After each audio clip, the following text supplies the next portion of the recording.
Hey guys, today here in Visado Migration Services, once again with Nicolas Miranda, our registered migration agent who brings all the information and trying to solve all those questions and doubts that a lot of our people, a lot of the people and listeners and viewers have about different type of visas.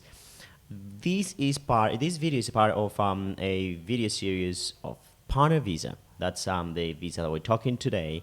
And Nick, first of all, welcome back to this video series. Awesome. Thanks for inviting me, George, and happy to be here. Fantastic and great to have you here always. So, just to give it an introduction to this video, and the reason why we do it is, as I said at the beginning, we want you to have all the answers that you might think they're silly questions or general questions, but they're actually very important. So today, these videos will talk about something very, very specific within the visa, and this is it's based on the experience when we go to a migration agent or a migration lawyer or probably to an advisor of anything. And they bring all these concepts and all these procedures and all these steps, and they give you the list of things that you have to do, yeah, or that you should do, or they suggest you to do. But then they're pretty much in Chinese because you don't know a lot of these things. And part of being here with Nick and the thing that I love about the way he explains things is he goes into details of what the things means, and that will be one of the advantages of actually acquiring his services. So Nick, today we're gonna be for something simple.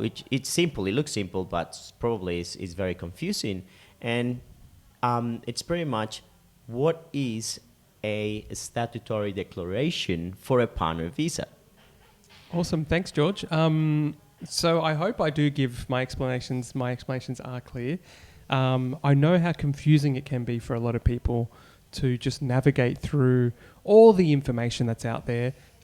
Firstly, information coming from the department, information that's in the law, and then we've spoken about, Facebook groups, chat groups. Everybody has an opinion about everything. So you sometimes have to really filter through everything to be able to get an answer.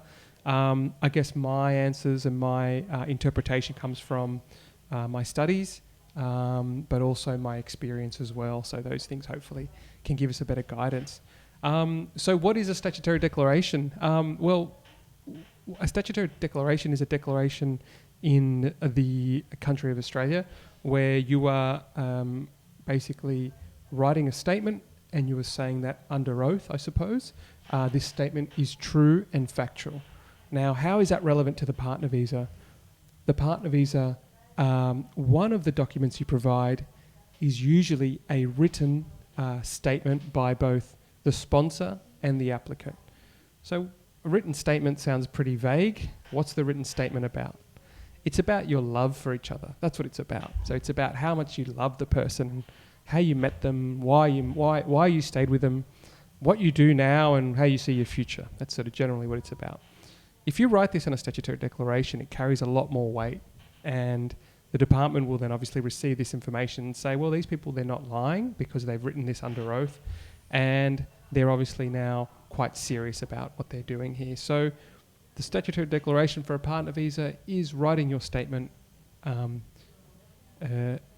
proving to the department that you are not lying in what you're saying. Okay, Nick. So as you said, is under oath we write about our relationship.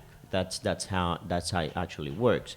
Is there any structure that you suggest to our viewers or listeners about it?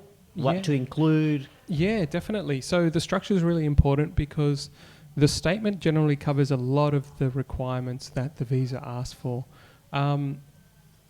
There's quite a few dot points, but I can give the viewers and the listeners a bit of an idea. You want to do a bit of an introduction, about how you met, why you fell in love, when you decided to become, exclusive, mutually exclusive, when you decided to not see other people and become a couple. Then when you moved in together, how your day-to-day, what happens, you know, who does the shopping, who does this, who does that, how you combine your finances.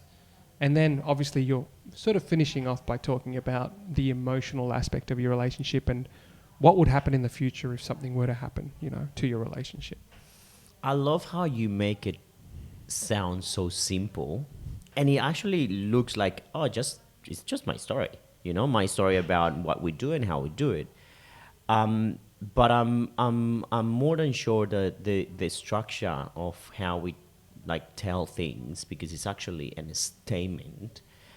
It's not just writing a love letter, something like that. It's That's actually putting things into facts and all the stories. So Yeah, definitely. So that's really important. So what we're talking about here is, it's easy because it's your story and it's your partner's story and everybody knows it. But following the making sure you say not the right things, but you mention the correct things of your relationship is really important.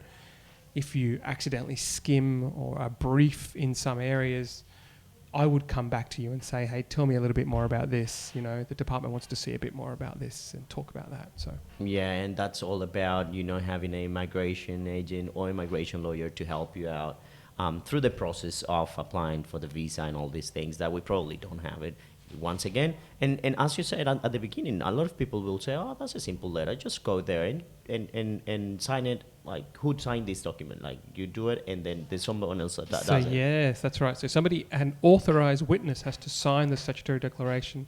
Who's an authorised witness? Well, the Commonwealth government gives us a list of people, but generally you're looking at lawyers, public servants, you know, people in sort of high-profile jobs are generally authorised to sign your signature. To witness your signature. Okay, and that's also very important because it's, as we said, is a statement under oath about the relationship, right? And once again, if you're doing it with a migration agent or lawyer, ask as many questions about it. What do you have to do? What should I put to revise them? They should give you probably a feedback. Yes, it's okay or not okay.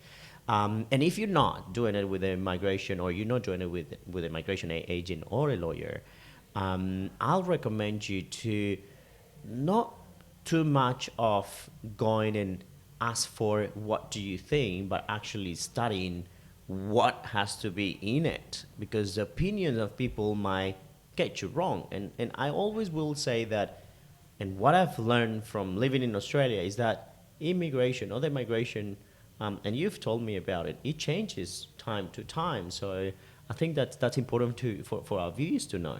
Definitely. The changes that we see, can happen suddenly as well, but also they may happen a little more discreetly and under sort of without really a big notification from the government telling us that there's been a change. The change just happens and we have to know about it. So as professionals who work in migration and migration law specifically, we're on top of those changes all the time. So we need to be aware of them. And you get trained, and then you get all the updates, and that's important. That's right. Yeah. That's right. Okay, Nick, I think we just answered a lot, and we got a little bit in depth into the question about what a statutory declaration is for a partner visa. Once again, it looks simple, or it sounds simple, and you make it sound very simple. And because you know how to do it, but probably me as a normal migrant probably don't know how to do it, and that's I will always suggest to do it with a professional or paid professional, and if they're professional, they actually will help you going through those processes. So once again, thanks a lot for you to stay in this video and watch this video. Remember, we have this is a video from a series of videos of partner visas, and we'll discuss a lot about the partner visa. So stay tuned, like our video, and subscribe if you want more information about. Thanks, Nick, once again, and see you next time. Thank you. Bye-bye. Thank you.